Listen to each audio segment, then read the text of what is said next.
The word bireme comes from the root words bi meaning two and reme meaning or. Originally invented by the Phoenicians and later modified by the Greeks, and then again later modified by the Romans, a bireme was a small and efficient war vessel. Vessels such as the Roman bireme were almost always intended for military use and were carefully constructed to be strong and travel at high speeds.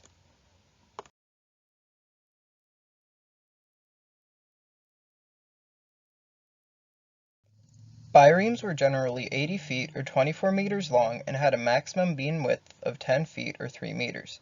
The long length and narrow width allowed for a sleek design and fast travel through the water. Each side of the bireme would have two sets of oars and used about 120 rowers. Along with the rowers, the biremes would have sails to help propel it through the water. Like all naval vessels of the time, the Roman biremes were made of wood and held together by pitch and paint.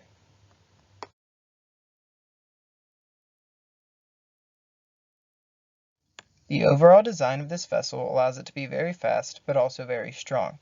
The vessel was designed to look intimidating, as it often had eyes painted onto the front of it. Due to some of the superstitions that existed during the time of the Roman biremes, this could have had a major impact on enemy soldiers. The two rows of oars allowed for much more power than a single row would, and by keeping it to only two rows, this would help avoid oars getting tangled together.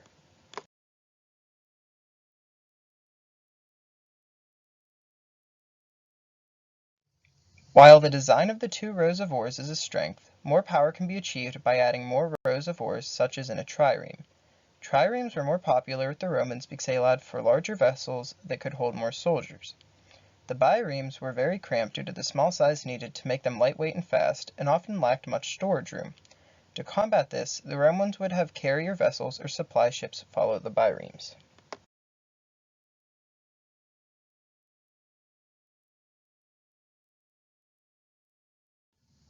The Roman bireme was used over many centuries, covering the course of Rome's republic and its empire. The Romans used the bireme during their time as the Roman Republic in the First Punic War beginning in 264 BC. Unlike the Carthaginians, the Romans were not a naval power at the beginning of the Punic War. During the fourth year of the war, Carthage sent a fleet against Sicily, which led to the Romans realizing their naval disadvantage. To fix this issue, the Romans used the experience of the Greek city-states that it had conquered in order to build its own naval fleet. With this fleet, the Romans were able to take land warfare out onto the sea. Each Roman warship had a gangplank fitted onto the bow and a hook called a corvus on the top end. This gangplank and corvus setup acted as a boarding ramp to enemy vessels.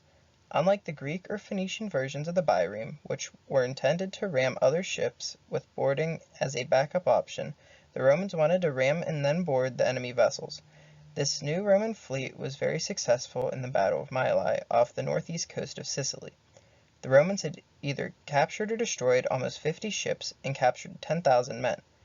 By the year 241 BC, at the end of the First Punic War, Rome had become a leading sea power due in part to the use of the bireme.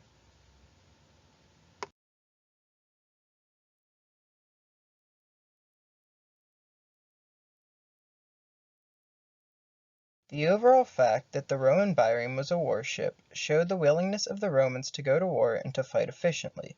The modified design of the Roman bireme that allowed for the boarding of enemy vessels so that the Romans could fight in the way that they were best at showed their ingenuity and creativeness.